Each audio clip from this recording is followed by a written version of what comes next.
Yunus's Megali idea is to take all the islands in the Aegean Sea. This has been the case since the 1790s. Does anybody in Turkey feel that there is a threat from the Greek islands? We could come suddenly one night. Understands better. No cowardice with Greece. To the Greek islands, which must stop immediately. You will know the crazy Turks well.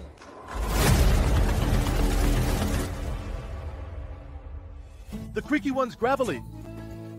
The gravelly one's creaky. 3-headed, 6-eyed, 10-legged. Guess what this is? Oh my God. This seems like a difficult riddle from Karagöz. The creaky one's gravelly, the gravelly one's creaky. 3-headed, 6-eyed, 10-legged. Huh. Honestly, I couldn't figure it out. The creaky one's gravelly is a riddle. A riddle asked anew every day, debated every time it's asked, yet never found an answer. The reason the answer can't be found is because it's a riddle, continuously repeated like a game by two sides, two neighboring countries. Just like the coffee, Baklava, and Karagöz and Hacivat, they can't agree on who owns. A sea they can't share, scattered with 12 islands and countless islets. What determines the current situation is not the stronger or weaker side, but the fanaticism that is the common enemy of both.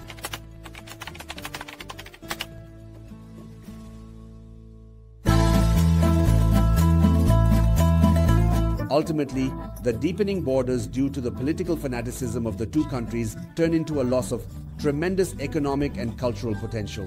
Peace and fair sharing are perceived by the majority on both sides as bad liberal ideas and near-always romantic illusions.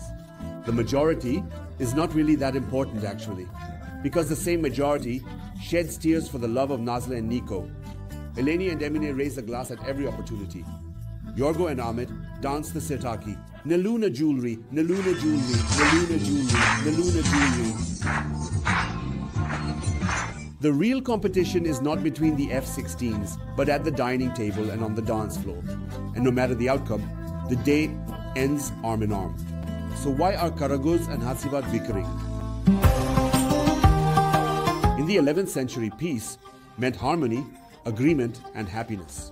In the 12th century, the spiritual tranquility of conscience came into use. From the mid-13th century onwards, friendly relations between people gained significance. Until the 14th century, it carried the meaning of a state of tranquility. In the 15th century, it came to mean an agreement between parties to avoid hostility. It hasn't changed since then. That's why Karagöz and Hacivat are bickering over peace agreements. If they upset us, we can enter Thessaloniki in 4 days and Athens in 12 days.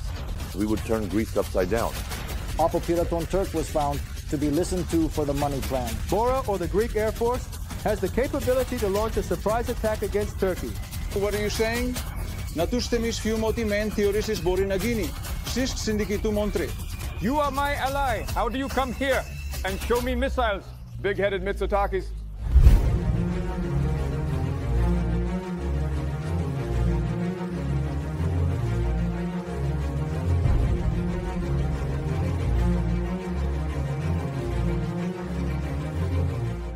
At the end of the Balkan War, by the decision of 6 major states, the islands in the north, the islands in the central, and northern Aegean Sea are given to Greece. In the southern region, which we call the Dodecanese, the islands are supposedly given to the Italians to protect and preserve them. But when World War I breaks out and the Italians take the opposite side, they establish a presence there. The decision made at the ambassadors' conference, which we call the decision of the 6 great powers, is not accepted by the Ottoman Empire. In other words, they do not accept it. But the condition set by these 6 great powers when giving these islands to Greece is that you will keep this area in a non-military status. In other words, it will be unarmed and without military presence. In Greece, regarding the islands we acquired from Italy through the Treaty of Paris in 1947, Turkey was not a part of this treaty. So legally speaking, Turkey cannot have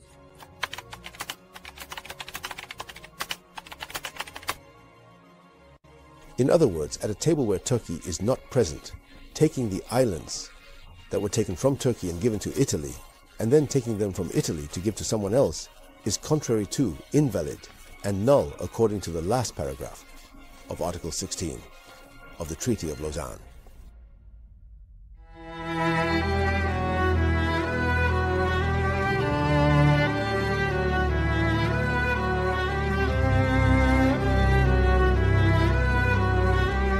If everything that has happened since the 1821 Greek War of Independence were listed, it would be the bicentennial celebration of the two communities bickering with each other.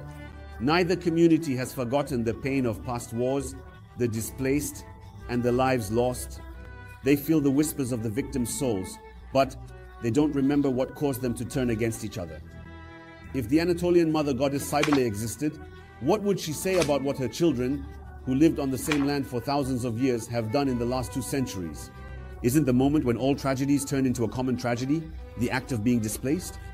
For any reason, by any power, indefinitely from Morea or Pontus, Lesbos or Ivalix, Thessaloniki or Izmir, Cybele would be offended by all her children who exiled their siblings. Without considering which one, she would say, they are as much from there as you are.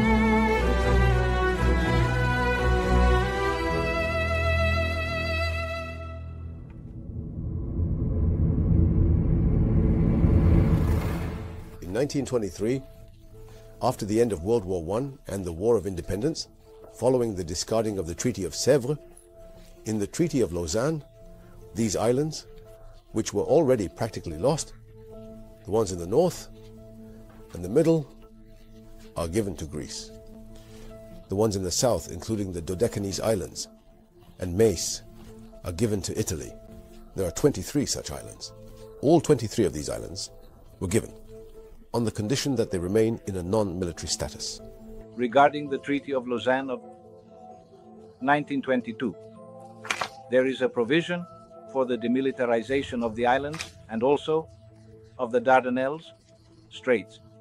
But both these provisions, one explicitly and the other implicitly, have been abrogated by the Treaty of Montreux.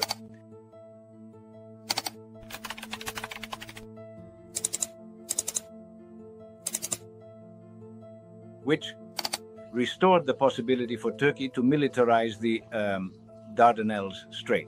These are called non-military zones, the islands in front of the straits. Then the Montreux Convention came, and Turkish military entered the straits. I'm also entering these islands. That's not the issue. The issue is not related to you.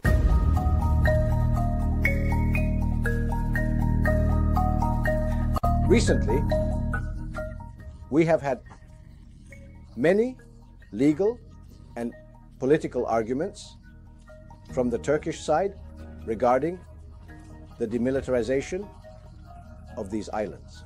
A naval base, naval military, air military, or land military cannot be present. No military personnel can be present. Those who can be present are either the gendarmerie or the police. No one else can be present. What they are allowed to have is clearly stated in the agreement. And a clear proof, I think, that there was never a real legal issue is that we are hearing from the Turkish side.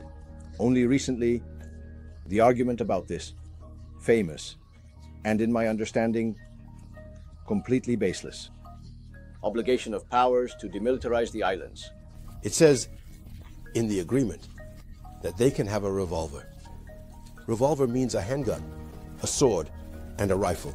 If the number of gendarmes and police reaches 100, then there can also be a machine gun, one for all, meaning not one for everyone, but one machine gun for 100 people. So how can this number reach 100? There is even a criterion for that, and that criterion is this: it cannot exceed the number of citizens per law enforcement personnel on the mainland.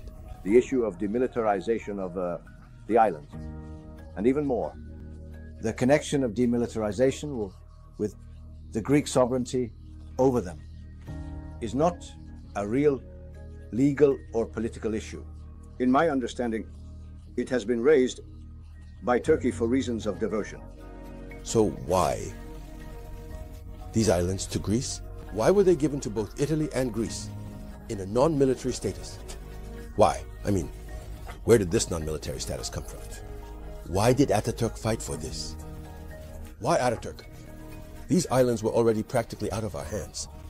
Why did he instruct the Lausanne delegation that this place should be in a non-military status? And there were many debates on this. Do you know the reason? The reason is that the great Ataturk thought this, so that Turkey, the Republic of Turkey, the Turks, Anatolia, would not be subjected to a Greek invasion or an invasion by those who seized these islands again. Because both during World War I and in the period after World War I, between 1918 to 22, during the process when our War of Independence began, in the period from 1918 to 1919 to 1922, these islands were used in the occupation. Does anybody in Turkey feel that there is a threat from the Greek islands? When the Italian army took over the Mediterranean, did they come from Syria, or did they come from Thrace, or did they teleport? Regarding the other islands of the North Aegean, Lesvos, with its some thousand inhabitants, is going to occupy, let's say, Izmir. Did the Greeks occupy Western Anatolia by passing through Thrace? No. All of them first amassed on the islands just like today. Just like today, the Greek army that will occupy Izmir and Western Anatolia first amassed on the islands of Lesvos, Chios, and Samos. You know, recently our UAVs detected them first on Lesvos and Samos, and then it was revealed on Chios as well. Exactly, they first armed these places. Bring soldiers here and bring their vehicles here. They amass here. Then they start the occupation of Anatolia, using these islands as a shield. In the upcoming period, Greece will probably decide more thoughtfully on how to engage with Turkey. Otherwise, as I always say, we can come suddenly one night. And of course, this is beyond any kind of doubt, any connection of the demilitarization with sovereignty. The sovereignty of the islands has passed, ultimately and definitely, to Greece. This is my sovereign right. I can arm it as I wish. You cannot arm it, you cannot militarize it. Why? Because the agreements are clear. The agreements are open to law. You are a state that has signed the Vienna Convention. How is it that you are doing this? How do you disregard the provision of the agreement? The Vienna Convention, signed on May 22, 1969, is considered one of the foundations of international law. The states that are parties to the convention, considering the fundamental role of international agreements in history, agree to develop peaceful cooperation regardless of their constitutional and social systems, and promise to resolve disputes through peaceful means in accordance with justice and law. In other words, another one is added to the series of disputes arising from agreements. If there is a danger, it's coming from the other side. On this side, there is the strong military of the Aegean, the Aegean's third military. Turkey's most important and largest vehicles have a roof. And under this roof, since 1975, there has been a dangerous declaration of war called casus belli.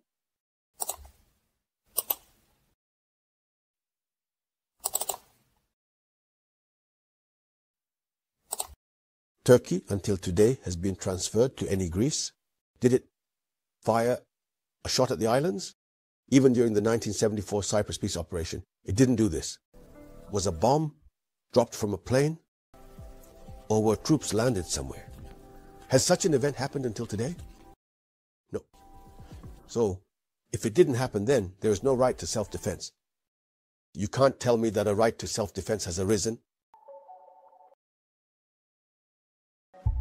Turkey participated in the Korean War in 1952 just to become a NATO member, and after becoming a member, it became one of the top 5 contributing countries in the PAK. It is still working jointly with Greece on preventing irregular crossings, reconnaissance, surveillance, and control in the Aegean Sea. Greece, on the other hand, reacted to NATO by leaving its military wing in 1974 because it could not intervene in the Cyprus peace operation. When it wanted to return 6 years later, Kenan Evren did not use his veto power and approved Greece's unconditional return. If your right to self-defense has arisen, you will apply to NATO and say, okay, I am in a state of war. Was it legitimate? Saying my right to self-defense has arisen means I am using it. I am deploying armed forces here. I am nullifying the agreement, which means I am in a state of war. This is a serious legal flaw and a long-standing issue.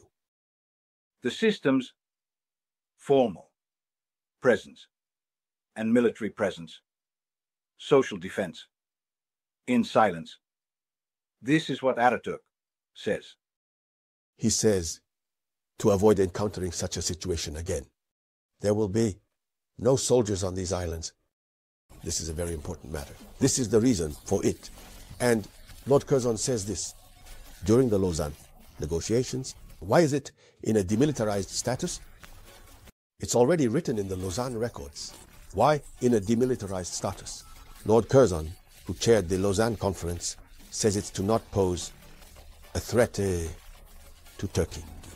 There has been an escalation over the last 2 years since 2020, and we see new issues from Turkey's side. In this context, the EFES 2022 exercise is of great importance in demonstrating the training level of the Turkish border forces, their maneuver and firepower, the advanced technology they have reached, and the interforce and international coordination. The EFES exercises 1975. From the Sun it says, Turkey established the Aegean Army. It established the Aegean Army. I am using this place for that. Let them withdraw the Aegean Army from there, and I will withdraw it too. Now look at Greece's islands with non-military status. Are not our Anatolia. We have an absolute unconditional sovereignty. In our Anatolia or Thrace or any part of our country, there is no condition of not having soldiers or weapons. There is no such condition in any agreement. The full sovereignty of these islands has not been transferred to Greece, neither in 1923 nor in 1947. If it had been so, there wouldn't be such a condition. I mean, can you imagine? You are given a piece of a country, but they say that in this piece of the country, you cannot do this, this, this, and this. Do you know what this actually means? It is a conditional right of use. Since Driveneno believed that there is not an issue seriously raised, it is just a diversion for the real and important issue. This, our economic maritime zones, real. And important issues are a detailed exploration of various aspects of and their implications on global trade and environmental policies. Solution. It has taken the Knights of St. John, or it has taken the costs, or it has been blessed. These islands have never belonged to Greece. In history, economic Umrania has become a limit. Come on, Uno. Kaudu Johanna, you are not there. Then it turns out that Greece is effectively threatening Turkey by violating the status of these islands. One. Secondly, the condition of sovereignty, transfer, or use has been nullified. Then what needs to be done is this. The sovereignty and transfer of these islands is now debatable. Since the 1970s, when there is a sovereignty problem with Greece, historically speaking, the legal argument is abundantly clear. And that is, firstly, the United Nations Charter is not like Greece. It truly concerns us. 51. We need to say that our right to legitimate defense is about to arise according to Article 51, because according to the agreements, Greece would keep us in a demilitarized status so as not to threaten us, these islands. But by violating the non-military status, it was directly threatening us. We need to say this. If they say the Paris Peace Treaty is null and void, there are two options for these islands. These islands, will they transfer them to the Italians? Since the Paris Peace Treaty has been abolished, You acquired this with the Paris Peace Treaty. Now I am cancelling the non-military status part. It was cancelled, but the islands will remain with me. Is such a double standard possible? All right. Then you will also give those islands to Italy, because you acquired these islands with the Paris Peace Treaty. Then one day, Putin attacked Ukraine. The reason he showed was NATO, whose borders were increasingly approaching Moscow. A Karagöz and Hacivat scene was also set up in the Black Sea. While the whole world was shaking and reaching new blocks, the United States found the opportunity to increase its military bases, similar to those constantly debated in Turkey. Where? Of course, exactly where it should be. On the mainland of the country where the armament of the islands is being debated. In the period where we have the Ukraine war, the invasion of one country by another, to hear about territorial claims by another country which is like a member of NATO. On one hand, there is the path of reason.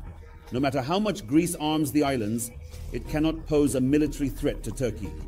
The same reasoning suggests that Turkey has no interest in anyone's land and will not suddenly attempt to invade the islands one night. So, in fact, there is no threat at all.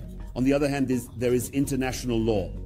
You must uphold the signature made 20, 40, or 100 years ago.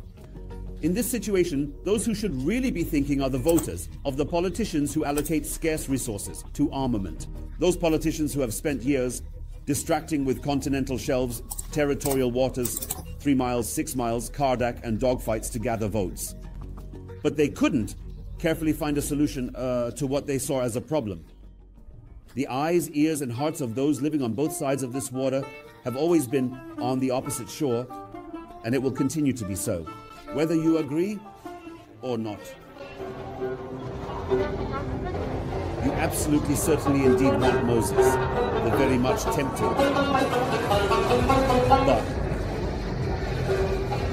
just fill it with a smile.